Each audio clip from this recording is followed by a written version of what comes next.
Story 1: Phantom Headlights. In the pre-dawn darkness of September 17, 1994, long-haul trucker Martin Owens traversed Nevada's stretch of Interstate 50, often dubbed America's loneliest road. This 41-year-old seasoned driver had transported freight between Salt Lake City and Sacramento for nearly 2 decades, preferring night drives for their sparse traffic and milder desert temperatures. That night's events would become one of American trucking's most baffling and unsettling incidents. Owens contacted his dispatcher at 1:15 a.m. from a rest stop near Eerie, Nevada, reporting his blue Peterbilt pulling a refrigerated trailer full of agricultural products was operating smoothly and on schedule for an 8 a.m. delivery in Sacramento, roughly 400 miles distant. Clear weather prevailed, a nearly full moon illuminating the vast, empty desert landscape. Around 2:30 a.m., eastbound trucker Dale Howell passed Owens near the Desert Mountains. The two drivers, casually acquainted for years, recognized each other's rigs and exchanged the customary headlight flash. Howell later stated everything appeared normal during the pass. What transpired next would trouble the Nevada Highway Patrol and multiple law enforcement agencies for decades. At 3:07 a.m., Owens's truck was recorded by the only traffic camera along that desolate highway stretch, approximately 45 miles west of Howell's sighting. The footage showed the Peterbilt moving at standard speed with functioning lights. This was the final confirmed sighting of Martin Owens. A series of distressed radio transmissions crackled over the emergency channel at 3:43 a.m., truckers monitoring. CB Channel 19 reported hearing Owens's voice, clearly agitated. Multiple witnesses stated Owens claimed a vehicle with unnaturally bright headlights had been tailgating him for nearly 20 minutes. "They're riding my bumper. Can't see anything but those damn lights," Owens reportedly broadcast. "Whoever you are, back off." Several truckers advised him to pull over at the next rest area about 12 miles ahead. Owens acknowledged and stated he would do so. 3 minutes later, another transmission came. Owens's voice now panicked. "They're trying to run me off the road. Oh God, they're coming alongside me now." The transmission cut off abruptly. Two truckers, roughly 30 miles behind Owens, reported seeing distant headlights swerve violently off the road, followed by what they thought might be a distant flash of light. Arriving at the area roughly 15 minutes later, they found no trace of Owens's truck. When Owens missed his Sacramento delivery and failed to check in, a massive search commenced. Highway patrol officers retraced his route, but discovered no skid marks, accident evidence, debris, or any clue indicating where a 70,000-pound tractor trailer could have vanished. The search expanded to include helicopters and ground parties combing the harsh desert terrain on both sides of the highway for miles. 2 days later, investigators found tire tracks veering off the highway onto a rarely used maintenance road. The tracks continued for about 7 miles before mysteriously terminating in a wide, flat desert area. There was no truck, no trailer, no cargo, and no Martin Owens. The investigation intensified. Law enforcement considered every possibility: hijacking, theft, an elaborate insurance scam, even Owens faking his own disappearance. Yet Owens had no financial distress, no criminal history, and by all accounts was happily married with 3 children and a new grandchild he adored. 3 weeks post-disappearance, Owens's wallet was discovered by a hiker roughly 30 miles north of where the truck tracks ended. It contained his driver's license, credit cards, and $236 in cash, eliminating robbery as a motive. The case took a darker turn 2 months later when a Nevada Department of Transportation road crew found Owens's CB radio. damaged but recognizable, in a dry creek bed nearly 15 miles from the highway. Forensic analysis revealed several fingerprints unidentifiable in any database. Other truckers came forward with their own eerie experiences on that same I-50 stretch. Several reported being aggressively followed by vehicles with unusually bright headlights in the weeks before and after Owens vanished. One driver described being forced onto the shoulder by an unmarked white van that sped away when another vehicle approached. Another claimed seeing a similar van parked at various I-50 rest stops, always at night with its lights off. A potential breakthrough seemed imminent in January 1995 when Reno police arrested 3 men linked to a series of cargo thefts from trucks. During interrogation, one suspect allegedly mentioned the trucker job that went bad out on 50. When pressed for details, the suspect immediately requested a lawyer and refused further comment. Before charges related to Owens's case could be filed, the suspect was found dead in his cell, an apparent suicide by hanging. The investigation stalled. Years passed. Owens's case became required study for Nevada state troopers and featured in numerous true crime documentaries and podcasts. In 2006, a partial ving plate believed to be from Owens's truck was found by a backcountry hiker at an abandoned mining site, approximately 35 miles north of his vanishing point. This remote location, accessible only by rugged dirt roads, posed more questions than answers. How could such a large vehicle be transported unseen? Why such elaborate measures to conceal it? The most chilling development surfaced in 2012.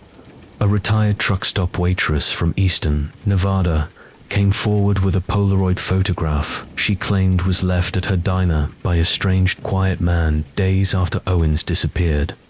The grainy image depicted what appeared to be a blue Peterbilt, similar to Owens's truck, parked inside a large structure resembling a hangar or warehouse.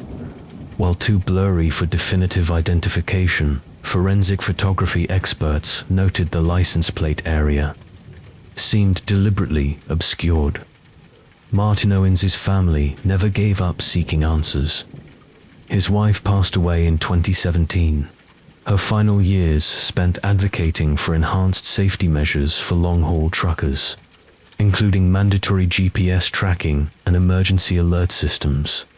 The Nevada State Police maintain an active file on the case. Annually, on the disappearance anniversary, fellow truckers hold a memorial convoy along I-50, driving in silent procession past his last known location. What renders this case profoundly disturbing isn't merely the disappearance, but the utter absence of physical evidence. How does an entire tractor-trailer and driver vanish without a trace from a major American highway? Who pursued Martin Owens that night, and why? Were the bright headlights he described in his final transmission linked to organized cargo theft, or something else entirely? For truckers still navigating America's loneliest road at night, Owens's vanishing serves as a grim reminder of the vulnerability inherent in isolation. Many now refuse to drive that stretch after midnight. Those who do often travel in informal convoys for safety. Officially unsolved, some investigators believe Owens fell victim to a sophisticated cargo theft operation gone awry. Others suspect he witnessed illicit activity in the remote desert landscape and was silenced. Whatever the truth, Martin Owens's disappearance continues to cast a long shadow over America's trucking community. Real-life nightmare unfolding not in supernatural realms, but in the dark reality of an empty highway, where the only witnesses are the stars above and the vast, silent desert guarding its secrets. Story 2. Dead Man's Curve. First victim vanished on a rainy Tuesday in October 1998. Thomas Malone, a 38-year-old trucker from Bakersfield, California, was on his regular Los Angeles to Salt Lake City Hall when he stopped at the Cactus Creek rest area along Highway 91 in southern Utah. His distinctive red Kenworth with custom chrome details appeared on the rest area's security camera at 11:37 p.m. by morning. The truck remained parked, its driver's door slightly ajar, engine cold. Thomas Malone was gone. Inside the cab, investigators located Malone's meticulously maintained logbook, his packed overnight bag, and a half-finished coffee cup. His open wallet lay on the passenger seat with $174 untouched. No signs of struggle, blood, or foul play existed. It seemed Malone had simply stepped from his truck and vanished.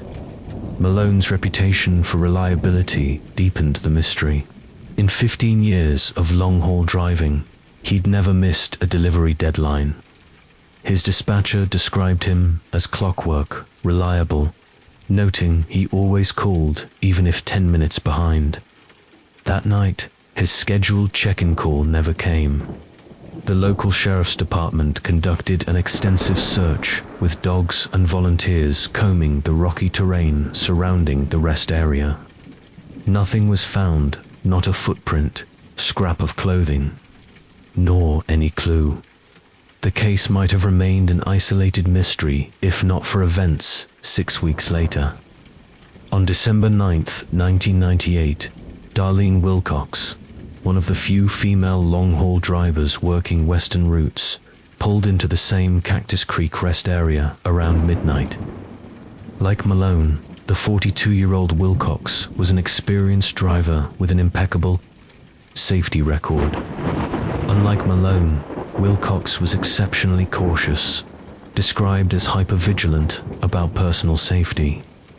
She habitually called her sister when stopping for the night, detailing her location and planned departure time. That night, she called at 12:08 a.m., stating she'd grab 4 hours of sleep before dawn. She mentioned seeing only one other vehicle, dark-colored sedan parked at the far end of the lot, its interior light on, by 6:30 a.m., when Wilcox hadn't called as promised. Her sister contacted the trucking company, who notified Utah Highway Patrol. A trooper arrived at Cactus Creek by 7:15 a.m., like Malone's truck before it. Wilcox's blue Peterbilt sat where she parked it. Her logbook showed a final entry at 12:15 a.m. Her purse was locked in its usual compartment. The bunk showed signs of someone lying down, but the blankets weren't disturbed enough to suggest she'd slept. The most disturbing detail came from the rest area's security footage. At 2:17 a.m., the camera captured a figure approaching Wilcox's truck. The grainy black and white video showed a man of average height in dark clothing wearing a cap or hat. He walked purposefully to a driver's side door and knocked. After a moment, the door opened and a brief conversation occurred. Inexplicably, Wilcox climbed down and walked off camera with the unidentified visitor. Neither returned within the recording window. The dark sedan Wilcox mentioned was gone by morning, with no license plate or make model recorded beyond her vague description. Two experienced truckers vanishing from the same remote rest area within weeks triggered a multi-agency investigation. The FBI joined local law enforcement in treating this as potential serial abductions. Warnings flooded trucking channels. For months, drivers avoided Cactus Creek, many refusing to stop anywhere along that 60-mile stretch of Highway 91. The case took an unexpected turn in March 1999 in Nevada. Department of Transportation road crew clearing debris after a flash flood approximately 30 miles southwest of Cactus Creek discovered a weathered leather wallet wedged between rocks in a dry wash. Inside was Thomas Malone's driver's license. This prompted a renewed search, yielding more evidence.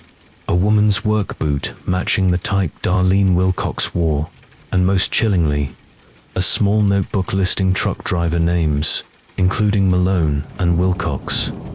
3 other names were crossed out. Investigators scrambled to identify these individuals. The first 2, Jordan Hayes and Miguel Sanchez, were quickly linked to missing persons reports from 1997, both truckers who vanished while traveling the Southwest. Their cases hadn't been connected previously, vanishing from different locations. Hayes from an Arizona truck stop, Sanchez from a New Mexico rest area. The third crossed-out name belonged to Franklin Weber, a 52-year-old driver not in any missing person database. When contacted, Weber's trucking company revealed he was very much alive, having narrowly escaped an attempted abduction at Cactus Creek in July 1997. Weber hadn't reported it, fearing he'd sound paranoid. According to his belated statement, a man claiming to be a stranded motorist approached him in the middle of the night. Something about the man's demeanor unsettled Weber, and he refused to open his door. The stranger grew increasingly agitated, eventually threatening to add him to the collection before vanishing when another truck arrived. Weber's description of the man matched the figure seen with Wilcox. Average height, dark clothing, cap. He added a crucial detail: the man spoke with an educated accent, using surprisingly formal language. The investigation intensified. Law enforcement set up undercover operations at Cactus Creek and other isolated rest areas along Highway 91. For months, nothing happened. The predator seemed to sense the trap. Then came the most disturbing development. In January 2000, a recreational hiker exploring an abandoned mineshaft in the mountains about 15 miles from Cactus Creek made a grisly discovery: human remains. Forensic analysis confirmed they belonged to Thomas Malone. The remains told a horrifying story. Malone had not died quickly. Evidence suggested he was kept alive for weeks after abduction, subjected to systematic trauma. The cause of death was ultimately starvation. Expanding their search to nearby abandoned mines, dozens, dating back to the 1800s, discovered crude cells fashioned from mining chambers. One contained Darlene Wilcox's personal items. Another held a trucker's cap identified as Miguel San. In the deepest chamber, they found something chilling, even seasoned investigators: a makeshift trophy room containing logbooks, keys, and personal effects from all 4 victims. Walls were covered with surveillance-style photos of truckers at various rest stops, many unidentified. Some photos showed the victims before abduction, suggesting stalking. Most disturbing was a detailed journal clinically describing the abductions and subsequent captivity. The writer referred to victims by number, detailing their responses to isolation and thresholds for privation, as if conducting experiments. Despite the evidence, the perpetrator's identity remained elusive. The journal contained no personal details. The photos included none of the photographer. Forensic evidence was degraded by time and harsh conditions. The Highway 91 investigation stalled for nearly 2 years until a routine traffic stop in Cedar City, Utah, led to the arrest of Edward Crane, a 45-year-old former psychology professor.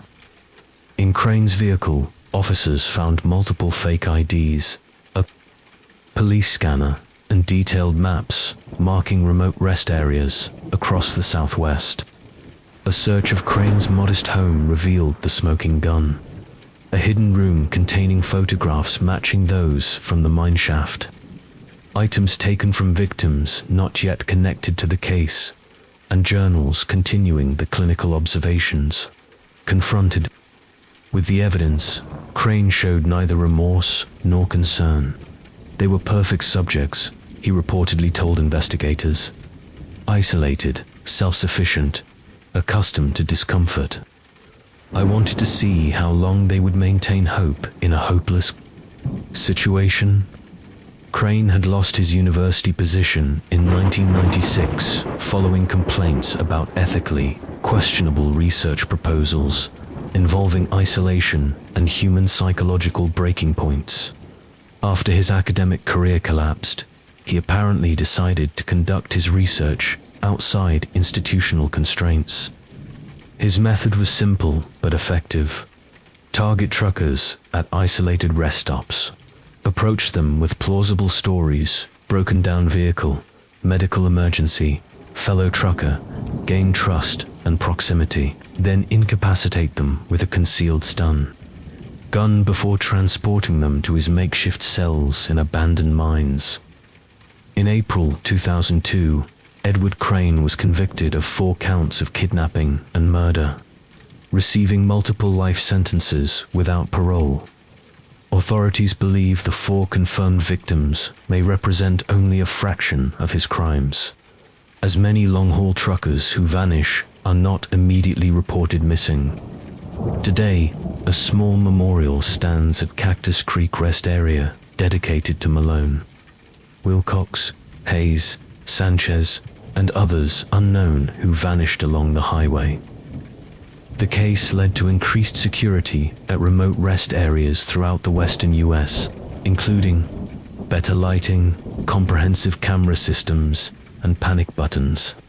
Truckers still traveling Highway 91 refer to it simply as Dead Man's Curve, a nickname unrelated to the road itself, but everything to do with the predator who once hunted there. The Highway 91 abductions fundamentally changed driver safety approaches, especially for overnight routes through isolated areas. Perhaps the most unsettling aspect is how Isley Crane exploited the culture of mutual aid among long-haul truckers, turning their willingness to help into a fatal vulnerability. Story 3, Blind Spot. The evening of March 12, 2005. Veteran trucker Ray Simmons pulled his 18-wheeler into the Blue Mountain Truck Plaza off Route 219 in rural Pennsylvania. After 14 hours on the road, the 47-year-old looked forward to a hot meal and a few hours sleep before continuing his machine parts haul to Buffalo. Ray didn't know he was being watched, had been watched for the past 100 miles by someone singling him out for reasons only revealed later. The Blue Mountain Plaza was unremarkable: a fuel station, greasy spoon diner, and small shower facility catering to the stream of long-haul drivers traversing the Appalachian Corridor. Ray's routine was unchanged from 23 years on the road: fuel up, grab dinner, check in with dispatch, sleep. At 9:42 p.m., surveillance footage captured Ray leaving the diner carrying a styrofoam container of leftover meatloaf. He returned to his white Freightliner with faded blue lettering parked at the far end of the lot where big rigs lined up in parallel rows. The camera lost sight of him as he walked between 2 trucks. Ray Simmons was never seen alive again. The first sign of trouble came the next morning when Ray missed his dispatcher check-in. Catherine Morris, who'd worked with Ray for over a decade and described him as military precise, knew something was wrong when his GPS tracker showed his truck hadn't moved from the plaza for over 12 hours. Local police conducted a preliminary search. They found Ray's truck locked, his logbook open on the dash noting his arrival time. His overnight bag still in the sleeper compartment, but no driver. Most telling, his dinner leftovers on the passenger seat, untouched. Whatever happened occurred before he entered his truck. What seemed a possible medical emergency or walkaway case took a dark turn 3 days later. A Pennsylvania Department of Transportation worker picking up trash along Route 219 roughly 7 miles north of the truck plaza, discovered Ray's wallet in a ditch.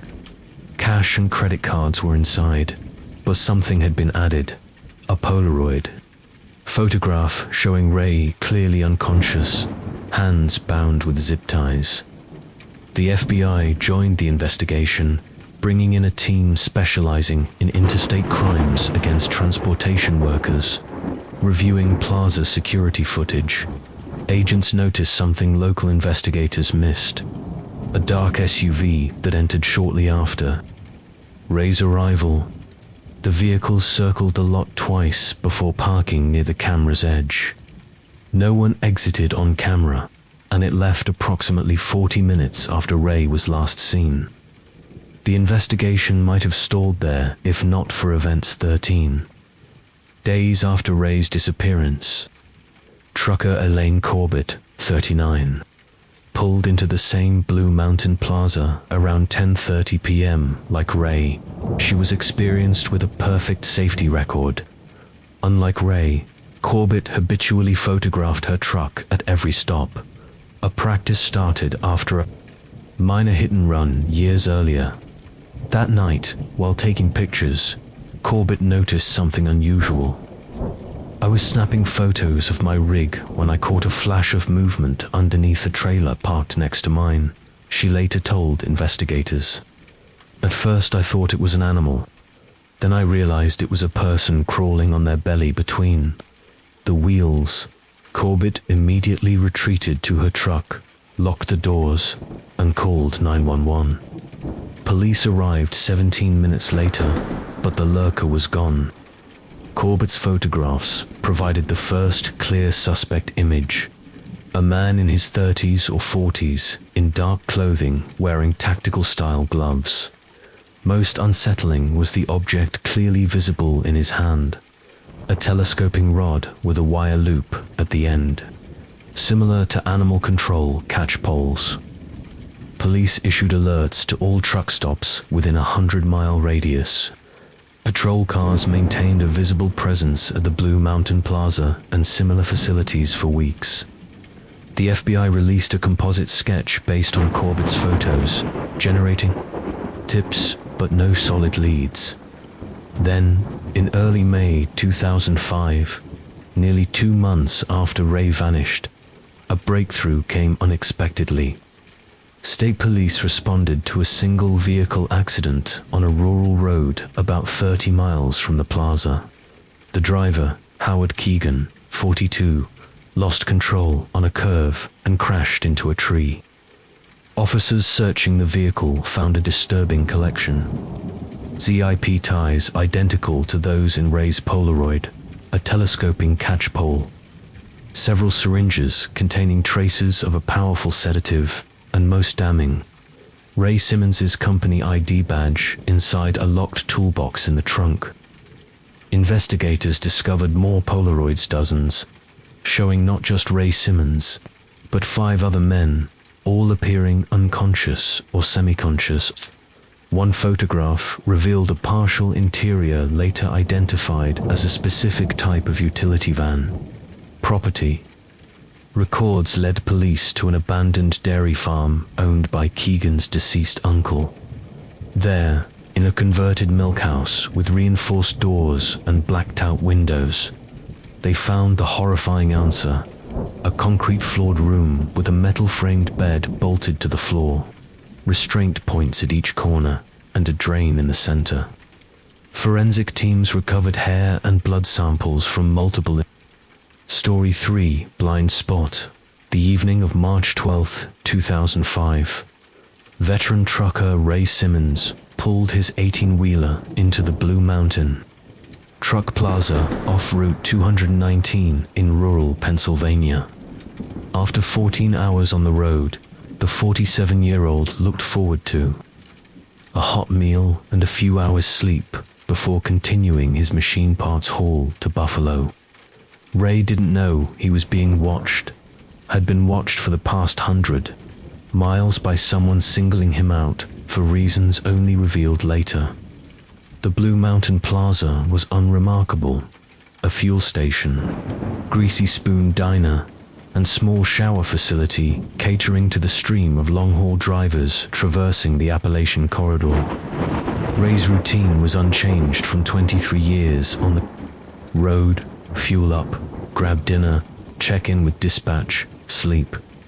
At 9:42 p.m., surveillance footage captured Ray leaving the diner carrying a styrofoam container of leftover meatloaf.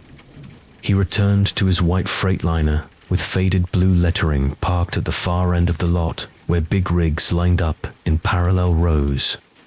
The camera lost sight of him as he walked between two trucks. Ray Simmons was never seen alive again. The first sign of trouble came the next morning when Ray missed his dispatcher check-in. Catherine Morris, who'd worked with Ray for over a decade and described him as military precise, knew something was wrong when his GPS tracker showed his truck hadn't moved from the plaza for over 12 hours. Local police conducted a preliminary search. They found Ray's truck locked, his logbook open on the dash noting his arrival time. His overnight bag still in the sleeper compartment, but no driver. Most telling, his dinner leftovers on the passenger seat, untouched. Whatever happened occurred before he entered his truck. What seemed a possible medical emergency or walkaway case took a dark turn 3 days later. A Pennsylvania Department of Transportation worker picking up trash along Route 219, roughly 7 miles north of the truck plaza, discovered Ray's wallet in a ditch. Cash and credit cards were inside, but something had been added: a Polaroid photograph showing Ray clearly unconscious, hands bound with zip ties. The FBI joined the investigation, bringing in a team specializing in interstate crimes against transportation workers.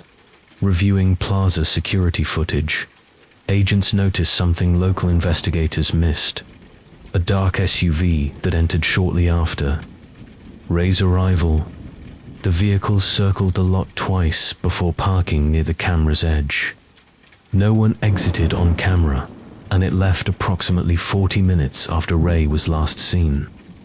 The investigation might have stalled there if not for Events 13. Days after Ray's disappearance, trucker Elaine Corbett, 39, pulled into the same Blue Mountain Plaza around 10:30 p.m. Like Ray, she was experienced with a perfect safety record.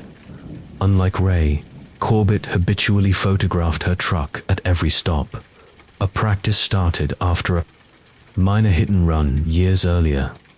That night, while taking pictures, Corbett noticed something unusual. "I was snapping photos of my rig when I caught a flash of movement underneath the trailer parked next to mine," she later told investigators. "At first I thought it was an animal. Then I realized it was a person crawling on their belly between the wheels." Corbett immediately retreated to her truck, locked the doors, and called 911. Police arrived 17 minutes later, but the lurker was gone. Corbett's photographs provided the first clear suspect image: a man in his 30s or 40s in dark clothing wearing tactical-style gloves. Most unsettling was the object clearly visible in his hand: a telescoping rod with a wire loop at the end, similar to animal control catch poles. Police issued alerts to all truck stops within a 100-mile radius. Patrol cars maintained a visible presence at the Blue Mountain Plaza and similar facilities for weeks. Story 4: Signal lost in the pre-dawn darkness of November 18, 2008. Victor Reese navigated his 18-wheeler along Montana's winding Bitterroot Range roads. The 53-year-old Spokane trucker hauled industrial refrigeration equipment to Missoula, taking the lesser-used Highway 472 to avoid construction delays on the main interstate. As an early winter storm began dumping heavy snow, Reese checked in with his dispatcher at 4:17 a.m. reporting deteriorating but manageable conditions. Visibility is down to about 50 yards. Got chains on, ... making decent time. Should clear Deadfall Canyon before the worst hits. It was the last communication anyone had with Victor Reese for 72 hours. Hours that became the focus of a disturbing and baffling incident in American trucking history. When Reese missed his noon Missoula delivery, his employer, Northwestern Logistics, attempted radio and cell contact, receiving no response.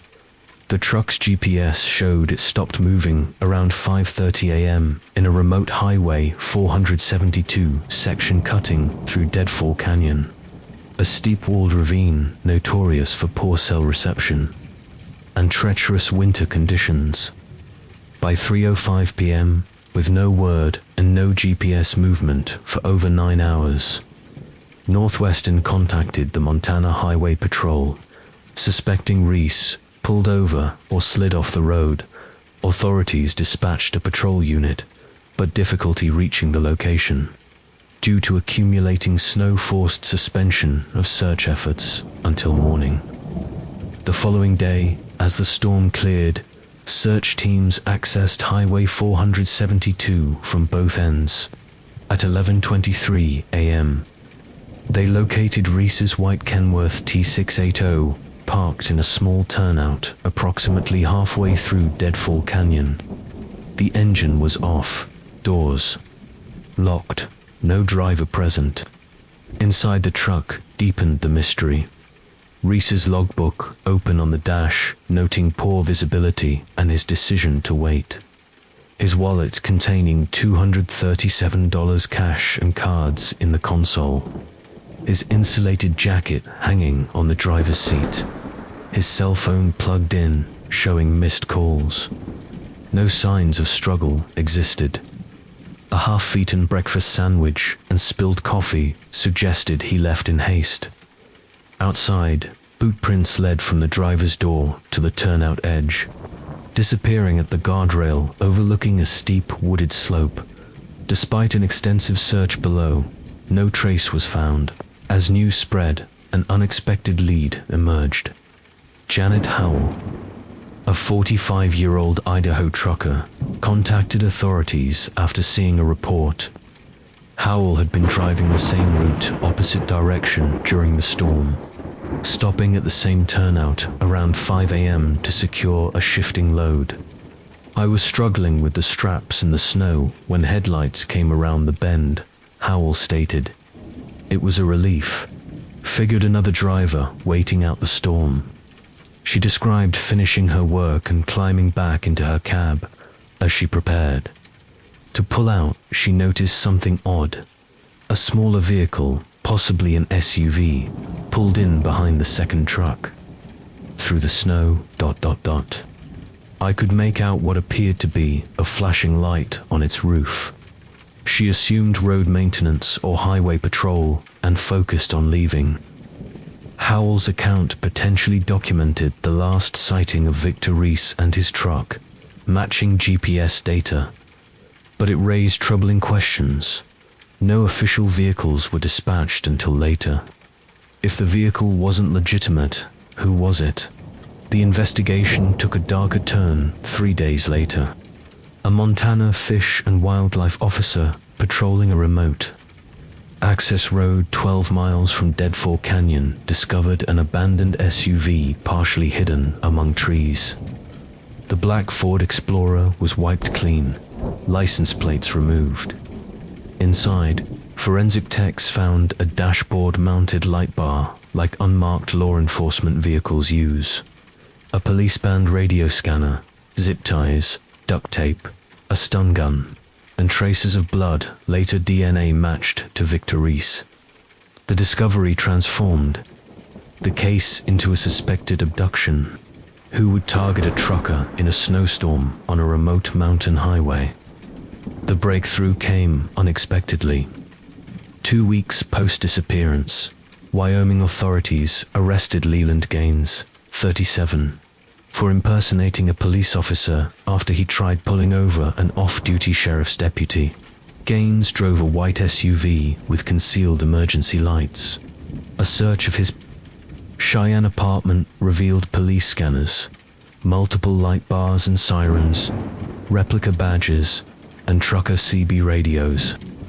Most significant was his laptop containing a folder labeled routes with details on remote highways, including cell dead zones and patrol schedules, and a folder labeled drivers with surveillance photos of multiple truckers, including Victor Reese, and their routes.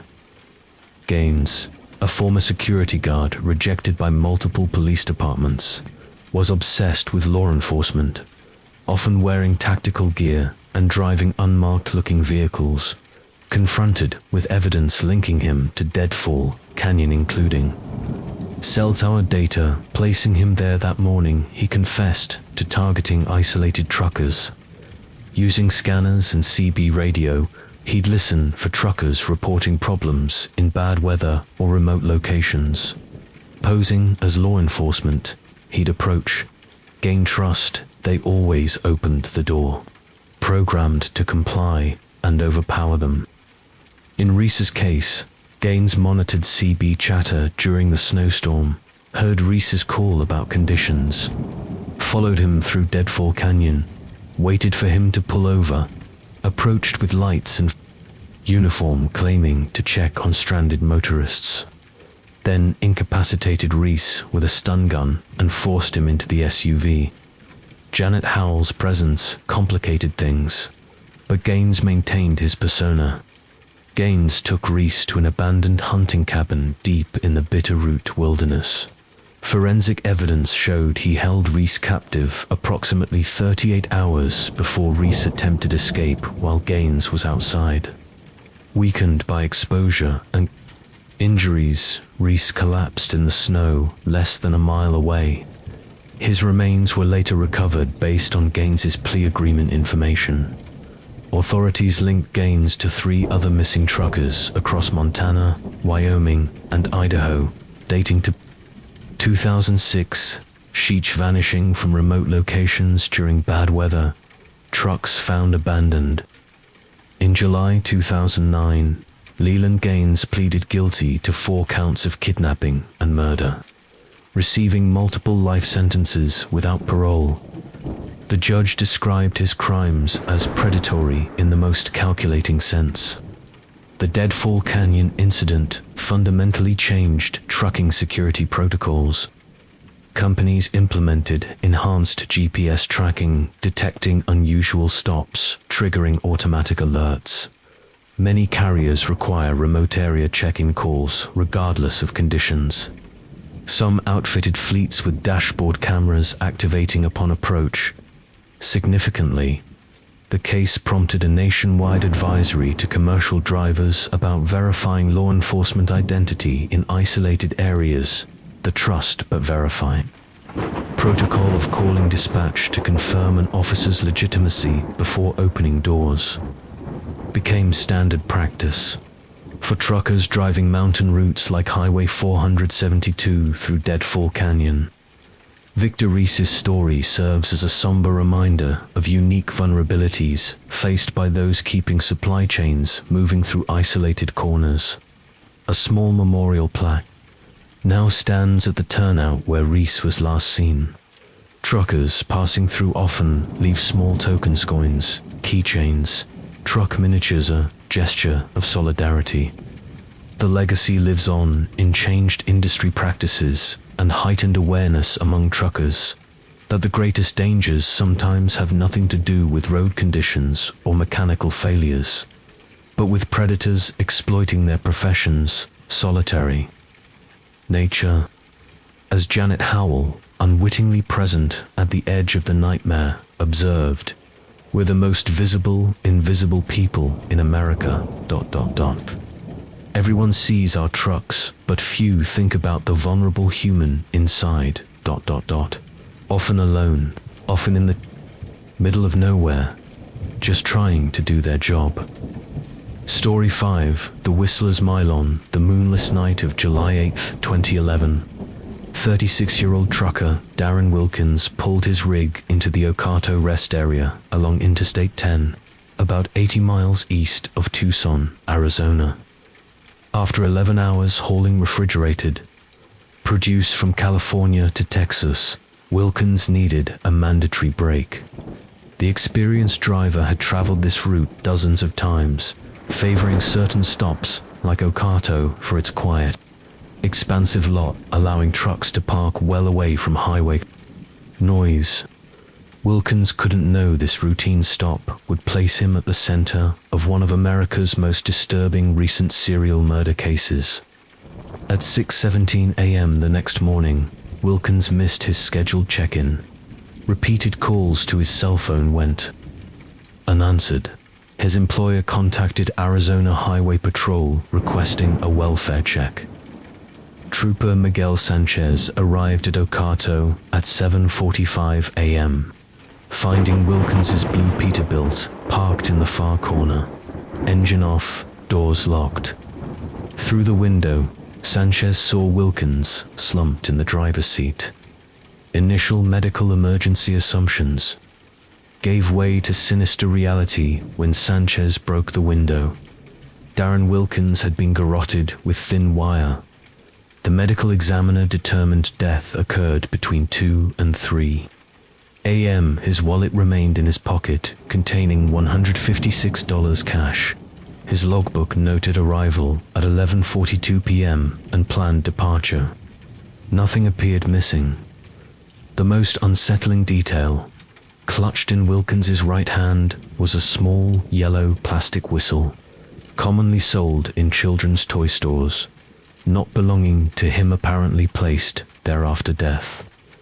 The case might have remained isolated tragedy, if not for events 3 weeks later, 150 miles east along I-10 at the Lordsburg Rest area in New Mexico. On July 29, 2011, another trucker, 42-year-old Alina Vasquez, was found murdered in her truck's sleeper berth under eerily similar circumstances. Like Wilkins, Vasquez had been garroted with thin wire. Like Wilkins, nothing was stolen. Like Wilkins, a small plastic whistle, this one blue, had been placed in her hand. The similarities were undeniable. Law enforcement agencies formed a joint task force with FBI support, suspecting a serial killer targeting long-haul truckers. Reviewing months of incident reports, detectives discovered something chilling. Wilkins and Vasquez weren't the first. 7 months earlier, in December 2010, 51-year-old Peter Krause was found dead in his truck at a rest stop west of El Paso, Texas. His death was initially attributed to a heart attack, but the autopsy noted unusual neck bruising.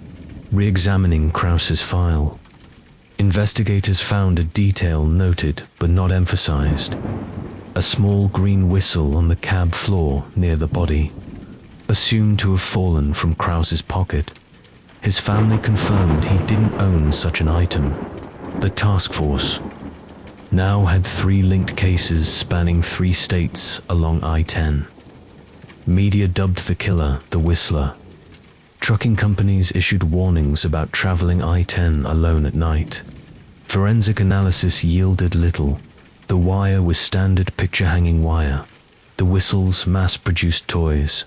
No fingerprints, DNA, or traceable evidence was found. The breakthrough came from a truck stop employee in Las Cruces, New Mexico. Melissa Torres, a night shift cashier at the Roadrunner Truck Plaza, contacted authorities after a news conference. She reported that in the weeks before Vasquez's murder, she observed a peculiar interaction. A man driving a white panel van with Arizona plates approached several truckers in the parking lot, offering to sell them security devices for their rigs. Supposedly small alarms triggering if someone tried breaking in while they slept. He specifically targeted alone drivers.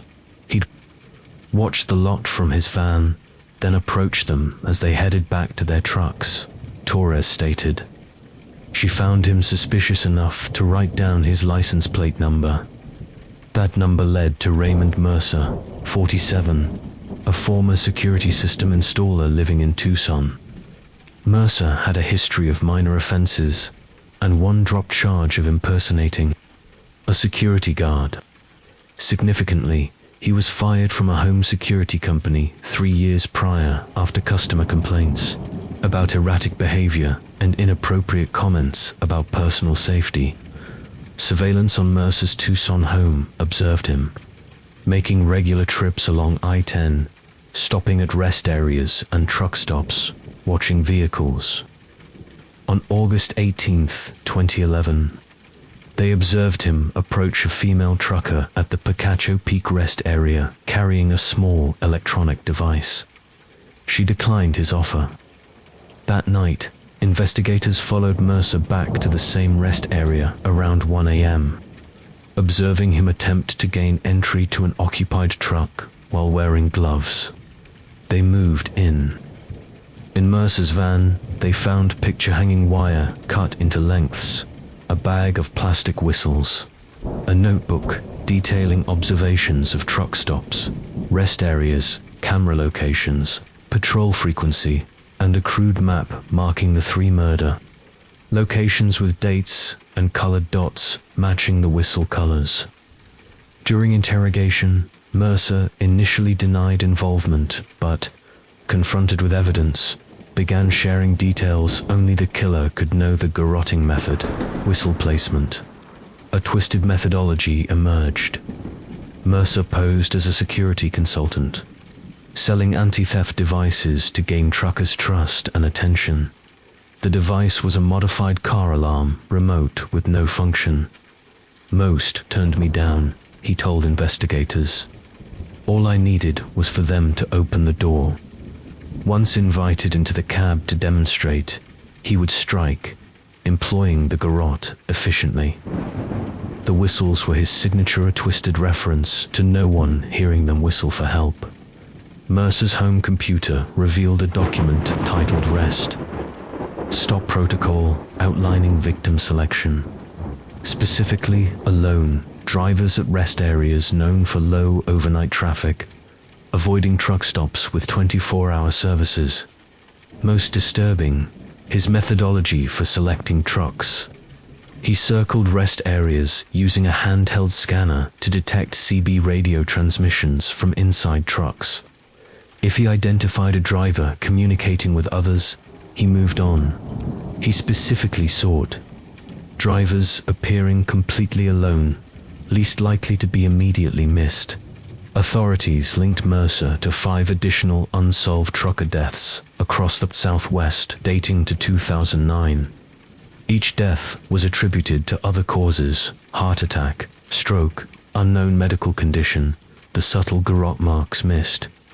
In March 2012, Raymond Mercer pleaded guilty to 8 counts of first-degree murder to avoid the death penalty, receiving multiple life terms without parole. When asked for a statement, Mercer's only response: "They never heard me coming." The Whistler case sent shockwaves through the trucking industry. Companies implemented new safety protocols, buddy systems for long hauls, enhanced security features. Many drivers began traveling in loose convoys, maintaining radio contact. Some truck stops installed parking area panic buttons and increased overnight security patrols. The American Trucking Association launched the Never Alone campaign, providing resources for drivers to connect along routes and a system to check with dispatchers before opening doors to strangers. For the victims' families, resolution brought closure but little comfort.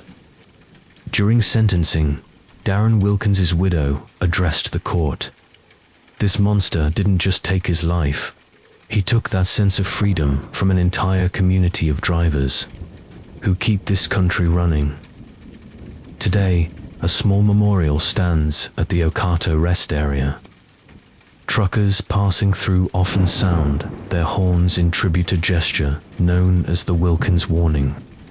The I-10 corridor remains busy, but something changed. Drivers cluster rigs closer together.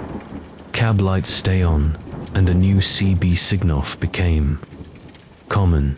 Keep your doors locked and your whistles ready. The case fundamentally altered industry thinking about personal safety for hundreds of thousands on America's highways. The Whistler's legacy is heightened awareness that the greatest dangers aren't always on the road, but in the seemingly safe places where they stop.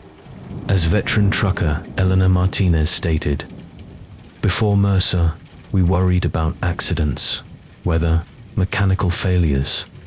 Now we know there's a different hazard. People who see our solitude as vulnerability. The open road will never feel quite the same." Story 6. Black Ice Music. Curtis Hoffman never considered himself a hero.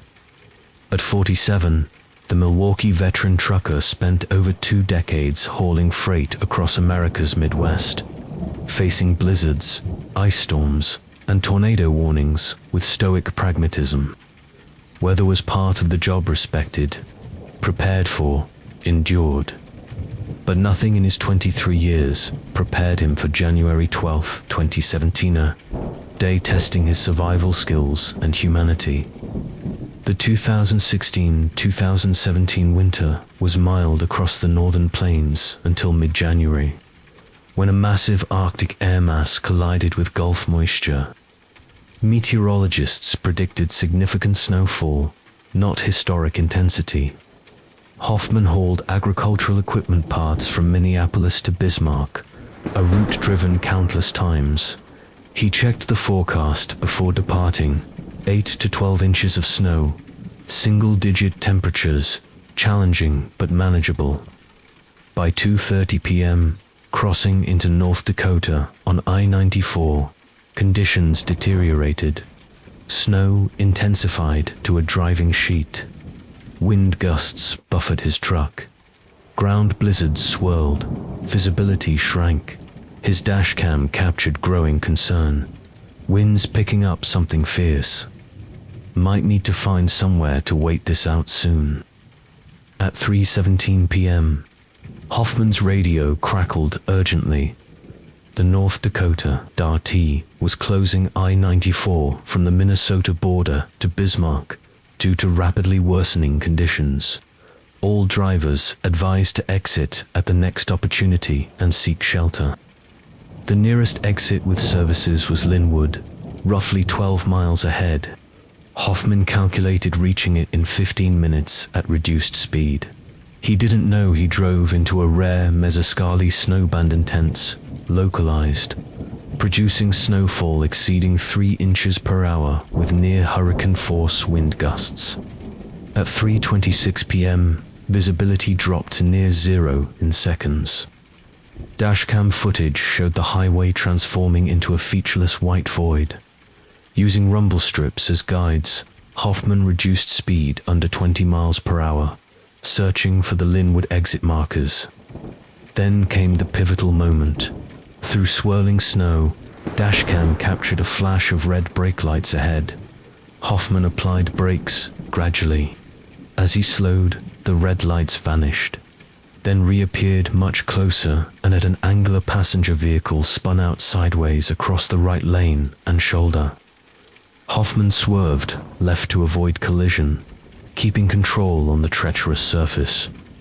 As he passed, his side camera briefly captured a Michigan-plated sedan, hazard lights blinking weakly, nearly buried under drifting snow. Protocol was clear. Continue to safety. Report stranded vehicles. Attempting roadside assistance creates hazards. But as Hoffman reached for his radio, his attention fixed on something his side camera captured. A child's face briefly appeared in the sedan's rear window, illuminated by his passing lights. The decision Hoffman made in the next 30 seconds was later described as against all professional procedure, yet the only decent human choice possible. Instead of continuing, he carefully maneuvered his truck to stop approximately 200 feet ahead of the stranded vehicle, positioning it as a windbreak with hazard lights and emergency beacons activated. Fighting wind later measured at 58 miles per hour wind chill -35 degrees Fahrenheit. Hoffman made his way back to the sedan. Inside were Rebecca Keller, 34, and her children, Emma, 7, and Jacob, 4. Traveling to Fargo when their car spun out nearly 40 minutes earlier. Their situation was dire. Low fuel, failing heater, snow enveloping the vehicle. Keller called 911, but emergency services were overwhelmed. Help could be hours away. They might not survive. I knew immediately they wouldn't survive waiting, Hoffman later testified. The boy was already showing hypothermia, confused, sleepy. They needed shelter immediately. Hoffman helped the family to his truck, carrying Jacob through snowdrifts sometimes above his knees. The 200-foot journey took nearly 15 minutes. Inside the cab, he cranked the heat and provided emergency blankets. Their ordeal intensified. By 4 p.m., sustained winds reached 62 miles per hour, gusts near 70 miles per hour, hurricane force. Snowfall exceeded 4 inches an hour, creating massive drifts, burying vehicles. Hoffman attempted emergency contact via CB and cell phone. Communications were spotty. He managed one brief connection with highway patrol, providing location and passenger status before the signal failed. The response: all emergency vehicles engaged. Response time indeterminate. By darkness, they were trapped on an impassable interstate. Hoffman's truck had 18 to 20 hours idling capacity before refueling. Outside temperature dropped to -12 degrees Fahrenheit before monitoring failed. Dashcam recorded critical hours. Hoffman rationing emergency food, water at 6:18 p.m. Jacob improved by 8:40 p.m., but snow enveloped the truck to the window bottoms. Hoffman maintained a strict regimen.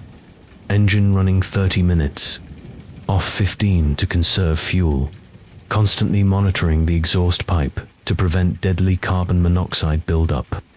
Between tasks, he distracted the children with stories and games, the thing that kept us all from panicking, Keller later said.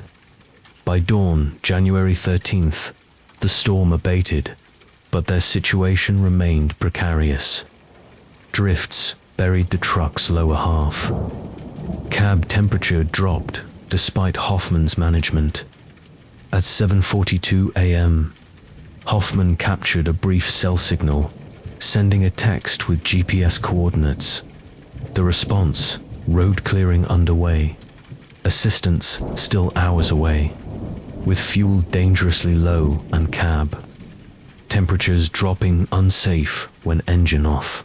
Hoffman decided to create additional insulation, using emergency kit tools. He and Rebecca spent nearly an hour packing snow against the truck's doors and windows, employing snow's insulating properties igloo principle to trap heat. This bought precious extra hours. Careful fuel management maintained survivable conditions until 2:15 p.m., nearly 24 hours after encountering the family, when the sound of heavy equipment became audible. Snowplow, EMS, and Highway Patrol reached them at 2:37 p.m. Rescuers were stunned to find all 4 survivors in relatively good condition. After exposure to one of the region's worst winter storms in decades, the official report documented 17 lives lost across affected areas, mostly travelers caught without adequate supplies. Rebecca Keller and her children were statistical anomalies, surviving conditions that should have been fatal. Hoffman's employer initially issued a formal reprimand for deviating from safety protocols. Public backlash was immediate and intense. Within a week, the company rescinded the reprimand and established the Hoffman Winter Safety Initiative, providing enhanced emergency training and equipment. For Hoffman, the experience changed his approach. He advocated for improved emergency protocols, challenging rules prioritizing procedure over humanitarian response, and promoted enhanced winter survival training for northern drivers. The North Dakota legislature passed the Hoffman Act, providing liability protection for commercial drivers stopping to render aid during declared weather emergencies. Today, a plaque at the ND Highway Patrol headquarters bears Hoffman's mantra, "In the worst conditions, the only resource that matters is each other." For truckers traversing winter I-94, Hoffman's story is both warning and inspiration, a reminder that sometimes survival hinges on stopping when instinct says to keep moving. As Rebecca Keller stated, there are two types of heroes: those who run toward danger and those who simply refuse to drive away from it. Curtis was the second kind, and that made all the difference.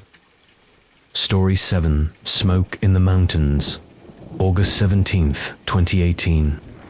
Teresa Blackwell pulled her 18-wheeler onto Interstate 5 north of Redding, California. The 39-year-old Eugene, Oregon trucker hauled medical supplies to Sacramento, a route driven dozens of times. What began as routine transformed into one of modern American trucking's most harrowing survival stories. California's summer of 2018 was brutal for wildfires. Drought and record heat created a tinderbox. By mid-August, firefighters battled 17 active fires, stretching resources thin. The largest, the Mendocino complex, consumed over 350,000 acres. Less reported was the Cedar Creek fire smoldering west of I-5 near the Oregon border. Initially a moderate threat in remote forest, it received limited resources. That assessment changed drastically on August 17th when unexpected wind shifts drove the Cedar Creek fire toward I-5 with shocking speed. By noon, it grew from 8,000 to over 25,000 acres, outpacing timely warnings to travelers. Blackwell's truck was among roughly 60 vehicles, including 7 other commercial trucks, trapped in a 20-mile highway stretch, becoming a fire corridor. The first trouble sign was unusual haze west, dulling Shasta Trinity National Forests. Crisp skyline. "Something's not right with that smoke pattern," Blackwell commented over CB. The prophetic response: winds shifting. "If that's coming our way, we're in trouble." By 1:30 p.m., conditions deteriorated rapidly. Blackwell's dashcam captured the alarming transformation. Visibility dropped from clear to less than a quarter mile in under 20 minutes as smoke engulfed the highway. Embers rained down, carried by nearly 50 miles per hour winds. At 1:47 p.m., dashcam recorded Blackwell slowing as brake lights appeared, ahead traffic stopped. Through her windshield, she saw CHP officers frantically directing vehicles to shoulders. One officer, barely visible through smoke, shouted via bullhorn, "They're saying the fire jumped the ridge." A panicked CB voice reported, "It's coming straight for the highway." Blackwell's response, voice steady, "Everyone stay calm. We've got concrete under us, clearing on both sides. If we stay in our vehicles, we should be okay." Her assessment, logical, failed to account for the firestorm's extraordinary intensity. By 2 p.m., the Cedar Creek fire front reached the highway embankment. Winds gusting over 60 miles per hour pushed flames upslope explosively, creating a flame tsunami, a massive firewall moving faster than a person can run. Dashcam recorded impact. The fire front struck the stranded vehicles. Visibility dropped to near zero as superheated smoke enveloped the highway. Intense orange flashes illuminated exploding trees. Cab temperature spiked from 92 degrees Fahrenheit to over 120 degrees Fahrenheit. Within minutes, 45 minutes of sustained terror followed. Stranded travelers could only hunker down, hoping the fire front passed before heat became lethal. Blackwell's training demanded action. Dashcam and cab audio documented her methodical response. First, she used the truck radio, shut down engines. Fire consumes oxygen, could suffocate engines, save batteries for emergency measures, close all vents, use water to dampen cloth, cover your face. She inventoried resources, 2 gallons water, emergency hazmat breathing mask, cab insulation. She dampened towels, sealed door, window gaps, creating makeshift smoke filters. Through smoke, Blackwell saw a minivan family ahead, panicking, children pressed against windows. Using her horn, she held up cardboard instructions. Stay in vehicle. Wet clothes cover faces. The most harrowing moment came around 2:23 p.m. A massive Douglas fir trunk, compromised by fire, crashed across the highway less than 50 feet ahead, crushing a passenger car roof. Without hesitation, Blackwell grabbed her emergency kit and left the cab. External camera footage showed her fighting intense heat and near-zero visibility to the damaged vehicle. Finding the driver's side crushed, she circled, wrenching open the passenger door after several attempts. She pulled unconscious Martin Delaney, 68, across the console and out, half dragging, half carrying him back to her truck. The rescue took under 2 minutes, but external footage showed immediate effects. Exposed skin reddening from heat, stumbling from smoke inhalation, and poor visibility. Back inside with Delaney, Blackwell radioed. Got injured, civilian male, approx 70. Unconscious, but breathing. Significant head laceration. Vehicle crushed by fallen tree at mile marker 752. Immediate medical evacuation needed. The response came from another trucker a quarter-mile ahead. No way in or out. Fires across entire road. About a mile north, completely cut off. For the next 30 minutes, Blackwell administered first aid to Delaney, monitored breathing, and broadcast their position as the firestorm raged. Cab temperature neared 140 degrees Fahrenheit. Footage shows her pouring water over herself and Delaney to prevent heat stroke. Around 3:10 p.m., the main fire front began passing, consuming available fuel. Visibility improved slightly, revealing devastation. Burning trees flanked the highway. As conditions marginally improved, Blackwell spotted flashing emergency lights. Approaching from the south, firefighters and paramedics battling through the aftermath. Her final recorded words before responders arrived. They're coming. Hang on, sir. Help is almost here. The full scope emerged later, of 60-plus vehicles trapped. 58 people emerged alive, many with smoke, inhalation, heat exposure, no life-threatening injuries. 3 died, an elderly couple attempting to flee on foot. A convertible driver suffering fatal burns before the fire fully arrived. Martin Delaney spent 2 weeks in ICU with a fractured skull and 3rd-degree arm burns. I remember the tree coming down, ... Then nothing until the hospital, he later told reporters. Doctors said I had minutes before smoke inhalation killed. Me, Teresa Blackwell, saved my life. For Blackwell, the ordeal left physical and psychological scars, 2nd-degree face, neck, arm burns, requiring skin grafts. PTSD nightmares triggered by smoke or wind sounds. Yet she became an advocate for improved highway emergency protocols. She worked with the American Trucking Association on wildfire encounter training modules. Her donated dashcam footage became cornerstone educational material. The Cedar Pass fire entrapment led to policy changes. Investigators determined the fire's rapid advance could have been anticipated hours earlier. But jurisdictional confusion delayed monitoring and closure orders. California implemented an integrated alert system linking fire behavior modeling to transportation management centers for earlier highway closures.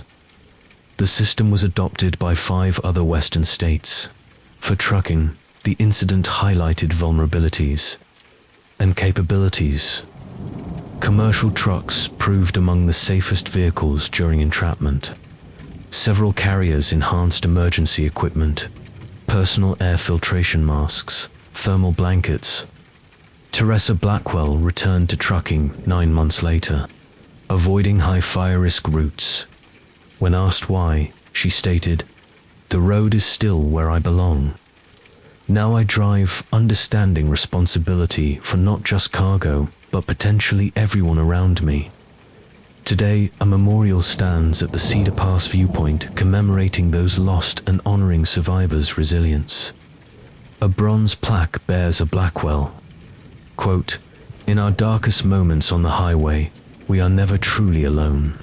For truckers traversing fire-prone I-5 regions, Cedar Pass lessons are collective wisdom. Chief among them is Blackwell's calm directive during crisis. Stay in your vehicle. Protect your air. Help who you can." The true horror lies not in the death toll which Blackwell's actions helped minimize, but in the realization that climate change makes such incidents increasingly likely. For American truckers, especially in the fire-prone West, Cedar Pass serves as both cautionary tale and testament to the difference one prepared. Level-headed driver makes when familiar highways become corridors of fire. Story 8. The Midnight Cargo. Marcus Delaney had driven hazardous materials for 8 years, handling everything from industrial chemicals to medical waste. At 42, he was one of transcontinental shipping's most reliable hazmat drivers. Safety record, perfect compliance history, methodical attention to detail. This reputation led to his assignment on October 12, 2016, transport testing every protocol he'd learned and exposing a terrifying reality about America's hazardous materials system. The cold autumn night found Delaney arriving at the unmarked Nordine Chemical Research Facility outside Boise, Idaho, DoE-identified lab developing industrial compounds for government applications. Security was tight. Delaney surrendered his phone before armed guards escorted him to the loading dock. "This shipment is classified Level 4 containment," the shipping coordinator stated, sliding a digital tablet for signature. "Destination? DHMS facility in Missoula. Take northern route 375. Cleared of construction. Highway patrol notified. No escort assigned. Budget cuts. They're monitoring via satellite. You've got the secure comms unit." Level 4 was rare higher security. For non-nuclear materials, Delaney had handled only 2 previously, both involving military-grade chemical agents with armed escorts. The cargo size surprised him. A single, specialized containment cylinder, barely 4 feet tall, secured to a pallet. Most level fulfilled. An entire trailer. "What exactly am I carrying?" Delaney asked, knowing the answer. "Need to know basis," the coordinator replied, tapping the manifest. "If containment breaches, evacuate immediately, upwind, minimum 5 miles. Specialized containment kit in your cab, storage's last resort. Essentially a reinforced body bag for the cylinder." Delaney recognized the implications. Extraordinarily toxic, likely airborne, almost certainly lethal. By 10:30 p.m., the cylinder was secured in Delaney's specially equipped trailer, manifest signed.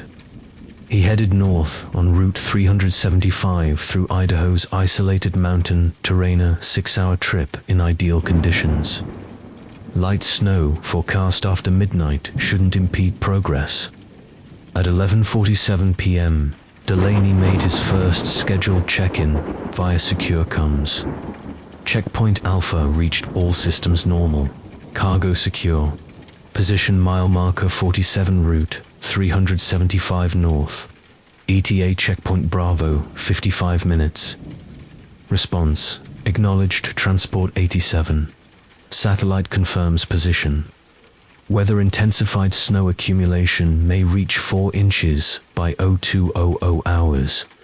Delaney wasn't concerned. His truck had specialized tires and weight distribution for adverse conditions. Neither he nor monitoring anticipated catastrophic failure of a crucial electrical component, the specialized alternator, powering both engine and the separate cooling system required for certain hazardous materials. At 12:23 a.m., navigating an isolated stretch between ridges, dashboard warning lights flash, primary electrical system failing. Secondary backup engaged but strained. Dashboard flickered. Following protocol, Delaney immediately radioed. Transport 87 reporting.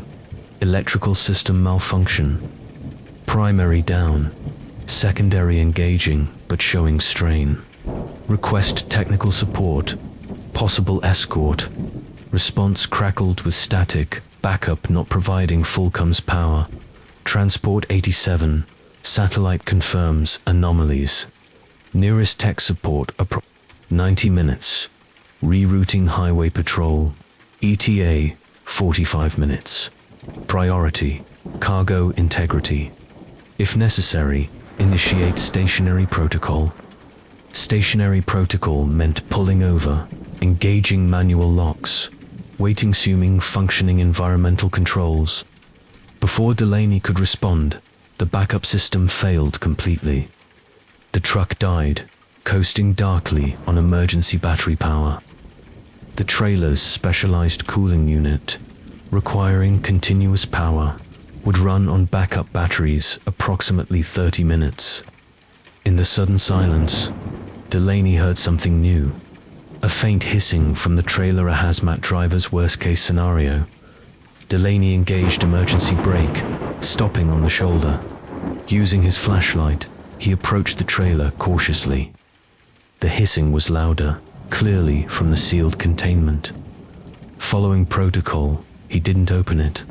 Instead, he accessed the external monitoring panel. The reading chilled him. Internal temperature, 57 degrees Fahrenheit rising. Normal range P-40 degrees Fahrenheit. Atmospheric sensors showed trace unidentified compound. Containment was failing. Cooling system failure imminent in 20 minutes. Rising temperature compromised cylinder integrity. Options: repair electrical, restore cooling. Deploy emergency containment kit. Execute intentional isolation, move material far from population. Secure. Evacuate sacrificing cargo to prevent exposure. Given location: mountains, nearest town.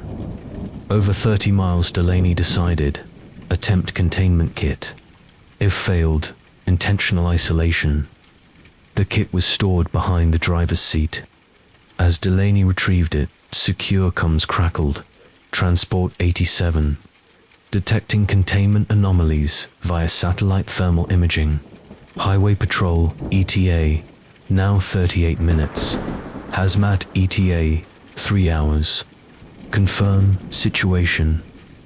Delaney responded concisely, implementing emergency containment procedures. Cooling failure imminent.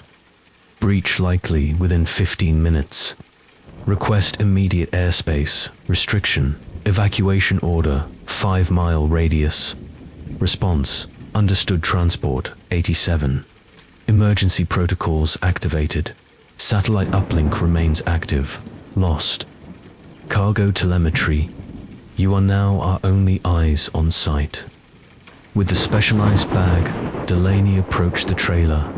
Procedure required opening sealed doors, deploying the bag over the cylinder, sealing manually inevitably exposing him to leaking material.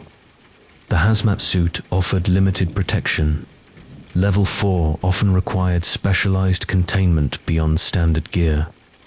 But he had no choice. A full breach could be catastrophic downwind. Donned suit and oxygen, Delaney unlocked trailer doors. Hissing intensified. He swung doors open, illuminating interior with flashlight. Frost formed along a hairline crack on the cylinder's surface, supercooled material responding to rising temperature. Thin vapor escaped, dissipating. Moving quickly, Delaney unfolded the emergency bagger, heavy, chemically resistant body bag. Maneuvering the cylinder into the bag and sealing it took 7 minutes. 7 minutes, exposed to leaking vapor. Suit sensors showed no immediate atmospheric threats, but many level 4 materials were undetectable. With cylinder contained, Delaney resealed trailer, returned to cab. Oxygen showed 22 minutes remaining. Following intentional isolation protocol, Delaney drove the disabled truck further from the highway using momentum and battery power, steering onto a fire access road. He positioned it in a clearing half-mile from the main road. After engaging all locks and security, Delaney hiked back. Highway patrol found him walking the shoulder at 1:17 a.m., roughly 3 miles from the truck. Hazmat response reached the abandoned truck at 3:45 a.m. Thermal imaging showed trailer. Temperature reached 112 degrees Fahrenheit. Despite this, the emergency bag held, preventing catastrophic exposure to an experimental compound designed for rapid conflict deployment. Story 8. The Midnight Cargo. Marcus Delaney had driven hazardous materials for 8 years, handling everything from industrial chemicals to medical waste. At 42, he was one of transcontinental shipping's most reliable hazmat drivers. Safety record, perfect compliance history, methodical attention to detail. This reputation led to his assignment on October 12, 2016. Transport testing every protocol he'd learned and exposing a terrifying reality about America's hazardous materials system. The cold autumn night found Delaney arriving at the unmarked Nordine Chemical Research Facility outside Boise, Idaho, identified lab developing industrial compounds for government applications. Security was tight. Delaney surrendered his phone before armed guards escorted him to the loading dock. This shipment is classified Level 4 containment, the shipping coordinator stated, sliding a digital tablet for signature. Story 9. Whiteout music. Curtis Hoffman never considered himself a hero. At 47, the Milwaukee veteran trucker spent over 2 decades hauling freight across America's Midwest, facing blizzards, ice storms, and tornado warnings with stoic pragmatism. Weather was part of the job, prepared for, endured. But nothing in his 23 years prepared him for January 12, 2017, day testing his survival skills and humanity. The 2016-2017 winter was mild across the northern plains until mid-January, when a massive Arctic air mass collided with Gulf moisture. Meteorologists predicted significant snowfall, not historic intensity. Hoffman hauled agricultural equipment parts from Minneapolis to Bismarck, a route driven countless times. He checked the forecast before departing. 8 to 12 inches of snow, temperatures challenging but manageable. By 2:30 p.m., crossing into North Dakota on I-94, conditions deteriorated. Snow intensified to a driving sheet. Wind gusts buffered his truck. Ground blizzards swirled. Visibility shrank. His dashcam captured growing concern. Winds picking up something fierce. Might need to find somewhere to wait this out soon. At 3:17 p.m., Hoffman's radio crackled urgently.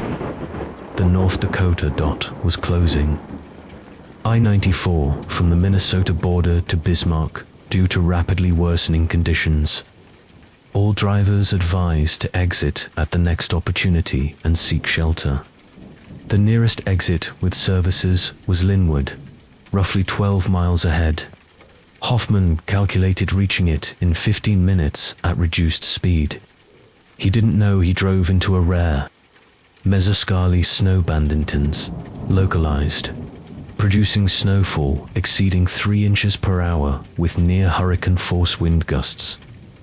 At 3:26 p.m., visibility dropped to near zero in seconds. Dashcam footage showed the highway transforming into a featureless white void. Using rumble strips as guides, Hoffman reduced speed under 20 miles per hour, searching for the Linwood exit markers. Then came the pivotal moment. Through swirling snow, Dashcam captured a flash of red brake lights ahead. Hoffman applied brakes gradually. As he slowed, the red lights vanished, then reappeared much closer, and at an angle a passenger vehicle spun out sideways across the right lane and shoulder. Hoffman swerved left to avoid collision, keeping control on the treacherous surface. As he passed, his side camera briefly captured a Michigan-plated sedan. Hazard lights, blinking weakly, nearly buried under drifting snow. Protocol was clear. Continued to safety. Report stranded vehicles. Attempting roadside assistance creates hazards. But as Hoffman reached for his radio, his attention fixed on something his side camera captured. A child's face briefly appeared in the sedan's rear window, illuminated by his passing lights. The decision Hoffman made in the next 30 seconds was later described as against all professional procedure, yet the only decent human choice possible. Instead of continuing, he carefully maneuvered his truck to stop approximately 200 feet ahead of the stranded vehicle, positioning it as a windbreak with hazard lights and emergency beacons activated. Fighting wind later measured at 58 miles per hour, wind chill minus 35 degrees Fahrenheit. Hoffman made his way back to the sedan. Inside were Rebecca Keller, 34, and her children Emma, 7, and Jacob, 4. Traveling to Fargo when their car spun out nearly 40 minutes earlier. Their situation was dire: low fuel, failing heater, snow enveloping the vehicle. Keller called 911, but emergency services were overwhelmed. Help could be hours away. They might not survive. I knew immediately they wouldn't survive waiting, Hoffman later testified. The boy was already showing hypothermia, confused, sleepy. They needed shelter immediately. Hoffman helped the family to his truck, carrying Jacob through snowdrifts, sometimes above his knees. The 200-foot journey took nearly 15 minutes. Inside the cab, he cranked the heat and provided emergency blankets. Their ordeal intensified. By 4 p.m., sustained winds reached 62 miles per hour gusts, near 70 miles per hour hurricane force. Snowfall exceeded 4 inches hour, creating massive drifts, burying vehicles. Hoffman attempted emergency contact via CB and cell phone. Communications were spotty. He managed one brief connection with Highway Patrol, providing location and passenger status before the signal failed. The response: all emergency vehicles engaged. Response time indeterminate. By darkness, they were trapped on an impassable interstate. Hoffman's truck had 18 to 20 hours idling capacity before refueling. Outside temperature dropped to minus 12 degrees Fahrenheit before. Monitoring failed. Dashcam recorded critical hours. Hoffman rationing emergency food, water at 6:18 p.m. Jacob improved by 8:40 p.m., but snow enveloped the truck to the window bottoms. Hoffman maintained a strict regimen, engine running 30 minutes, off 15 to conserve fuel. constantly monitoring the exhaust pipe to prevent deadly carbon monoxide buildup. Between tasks, he distracted the children with stories and games. The thing that kept us all from panicking, Keller later said. By dawn, January 13th, the storm abated, but their situation remained precarious. Drifts buried the truck's lower half. Cab temperature dropped despite Hoffman's management. At 7:42 a.m., Hoffman captured a brief cell signal, sending a text with GPS coordinates. The response, road clearing underway, assistance still hours away. With fuel dangerously low and cab temperatures dropping unsafe when engine off, Hoffman decided to create additional insulation. Using emergency kit tools, he and Rebecca spent nearly an hour packing snow against the truck's doors and windows, employing snow's insulating properties igloo principle to trap heat. This bought precious extra hours, careful fuel management, maintained survivable conditions until 2:15 p.m., nearly 24 hours after encountering the family, when the sound of heavy equipment became audible. AND.snowplow, EMS, and Highway Patrol reached them at 2:37 p.m. Rescuers were stunned to find all 4 survivors in relatively good condition after exposure to one of the region's worst winter storms in decades. The official report documented 17 lives lost across affected areas, mostly travelers caught without adequate supplies. Rebecca Keller and her children were statistical anomalies, surviving conditions. Story 9, Whiteout Music. Curtis Hoffman never considered himself a hero. At 47, the Milwaukee veteran trucker spent over 2 decades hauling freight across America's Midwest, facing blizzards, ice storms, and tornado warnings with stoic pragmatism. Weather was part of the job, prepared for, endured. But nothing in his 23 years prepared him for January 12, 2017, a day testing his survival skills and humanity. The 2016-2017 winter was mild across the northern plains until mid-January, when a massive Arctic air mass collided with Gulf moisture. Meteorologists predicted significant snowfall, not historic intensity. Hoffman hauled agricultural equipment parts from Minneapolis to Bismarck, a route driven countless times. He checked the forecast before departing. 8 to 12 inches of snow, temperatures challenging but manageable. By 2:30 p.m., crossing into North Dakota on I-94, conditions deteriorated. Snow intensified to a driving sheet. Wind gusts buffered his truck. Ground blizzards swirled. Visibility shrank. His dashcam captured growing concern. Winds picking up something fierce. Might need to find somewhere to wait this out soon. At 3:17 p.m., Story 10, blind curve Nathan Reed had navigated Colorado's treacherous independence past curves for nearly 15 years. At 49, the veteran trucker knew every switchback, gradient, and hazard on the narrow mountain route connecting Western Slope mining operations to Denver distribution centers. He couldn't know on June 7, 2018, that intimate knowledge would be tested like never before, saving his life and potentially dozens of others. Reed departed Silverton Mining Supply Depot at 5:15 a.m., hauling industrial equipment to Denver. The early departure allowed navigating dangerous sections before tourist traffic. Forecast, clear skies, light winds, mid-60s, perfect for the challenging drive. By 7:30 a.m., Reed reached the pass's western approach as he began sharp switchbacks to the 12,095-foot summit.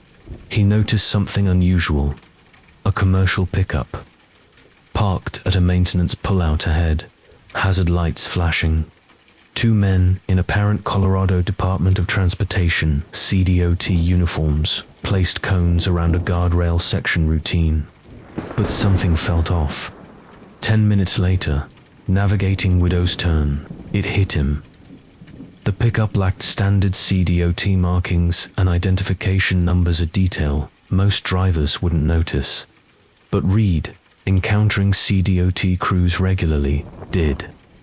He reached for his CB2 contact State Patrol. Before he could call, his truck's engine warning light flashed sudden power loss.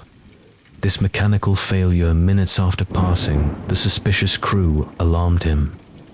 Reed maneuvered the struggling truck into a scenic overlook, applied emergency brakes, and popped the hood. What he discovered chilled him. The main fuel line cleanly cut and loosely reattached sabotage, designed to fail minutes later. Had this happened 2 minutes later, he'd be navigating Shepherd's Cliff, a section with no shoulder and a 1,500-foot drop. Reed's dashcam, installed after a near-miss 3 years prior, recorded continuously, reviewing footage from the pullout. Stop. He captured clear images of both men's faces, partially obscured, and crucially, the pickup's license plate. Attempting State Patrol call, Reed found no cell signal common in the remote pass. His truck's satellite communication worked. He sent an emergency alert to his dispatcher. Location, situation, description. Response: no scheduled CDOT maintenance. On Independence Pass today. State Patrol notified. Stay put. Do not approach anyone who stops. Reed acknowledged. Then, a sedan slowed, passing his truck. The driver, a sunglasses and baseball cap-wearing man in his 30s, studied the disabled rig with unusual interest. The vehicle continued but returned 5 minutes later from the opposite direction. Pulling into the overlook 50 feet from Reed's truck, 2 men emerged, the same individuals from earlier, no longer in CDOT uniforms. Reed locked himself in the cab, positioning to record with his phone via the side mirror. The men approached casually, as if offering help. One carried a tire iron, partially concealed. "Hey buddy, need some help?" the taller man called, voice friendly but posture tense. "Looks like engine trouble." Reed didn't respond. He activated the truck's external air horn, an ear-splitting blast echoing across the mountainside. Both men flinched. A second blast followed. They exchanged glances, realizing their target was aware. What happened next was a coordinated criminal effort nearing success. Instead of retreating, the men split up, one circling passenger side, the other maintaining position, now openly brandishing the tire iron. "Open the door, trucker," the man demanded, pretense gone. "We just want the shipment. Cooperate, walk away." Unbeknownst to the would-be hijackers, Reed had secure transport training from military service. He understood his elevated cab provided tactical high ground.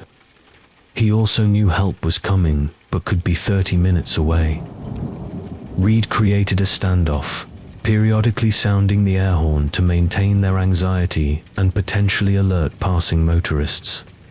The strategy initially worked, but the situation escalated when the taller assailant produced a handgun.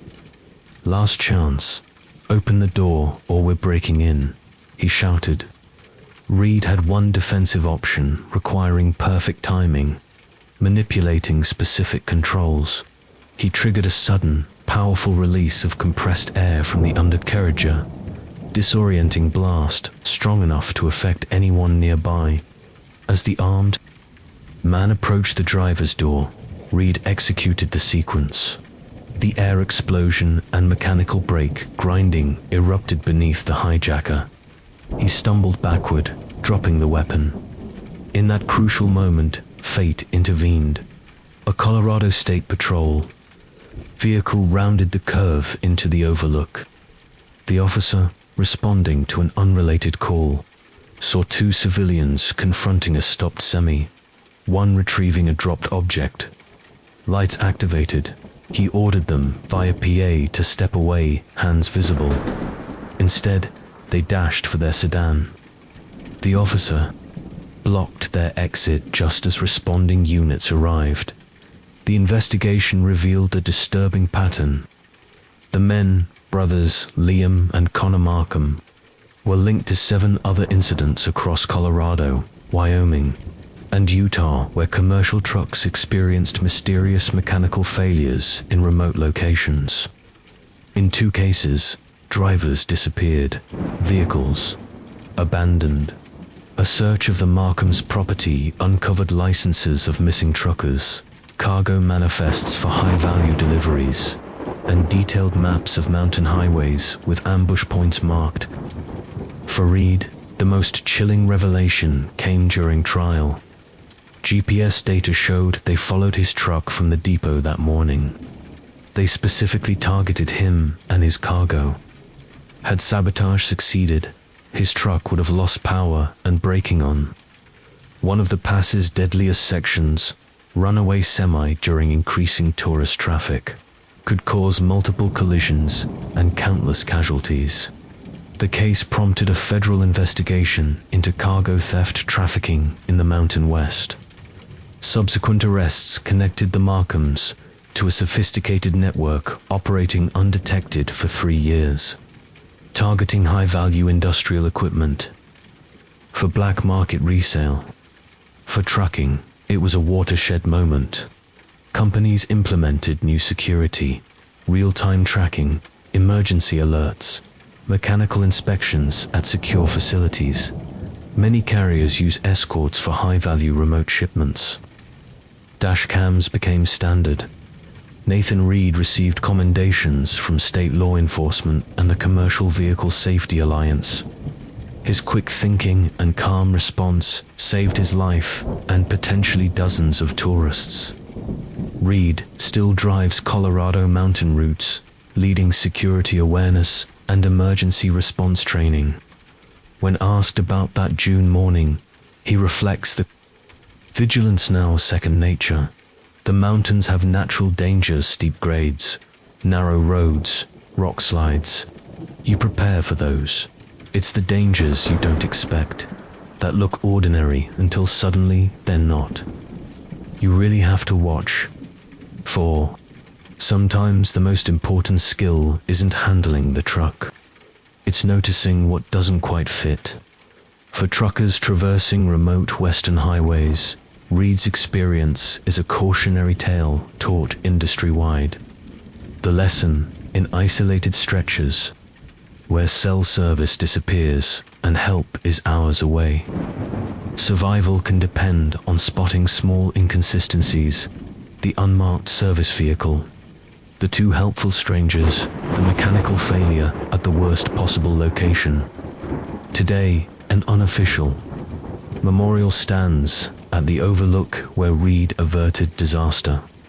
Fellow truckers, knowing the story, often leave a coin or token on a weathered rock, a silent reminder that on America's most beautiful, treacherous roads, the difference between routine and deadly can hinge on a single moment of awareness.